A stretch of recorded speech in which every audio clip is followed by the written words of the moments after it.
From Daily Forex, this is Chris taking a look at the British pound against the Canadian dollar. In my daily analysis of the British pound against the Canadian dollar, the first thing I see is that we have broken above the 50-day EMA.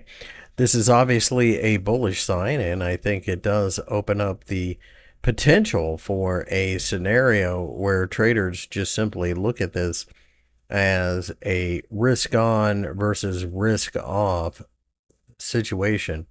Ultimately, I think you have to understand that the market has been very negative over the last couple of days, but it looks to me like we are doing everything we can to turn things around and continue the longer term uptrend.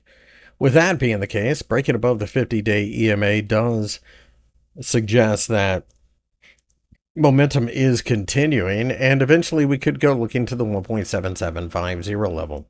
Anything above there then opens up the 1.7850 level, which of course is the recent swing high. Underneath, we have the 1.74 level, which I think is going to be your support. Breaking that then opens up the possibility of dropping down to the 200-day EMA. All of that being said, this just looks like a typical pullback and a continuation play, one of my favorite ways to trade a trend.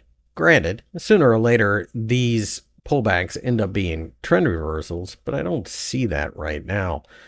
Quite frankly, this is a scenario where I think you continue to see a lot of Canadian dollar weakness in general, as seen in other pairs, and it's just translating into the British pound doing better against it as well. At this juncture, I suspect that the buyers will continue to push to the upside and eventually try to get that swing high.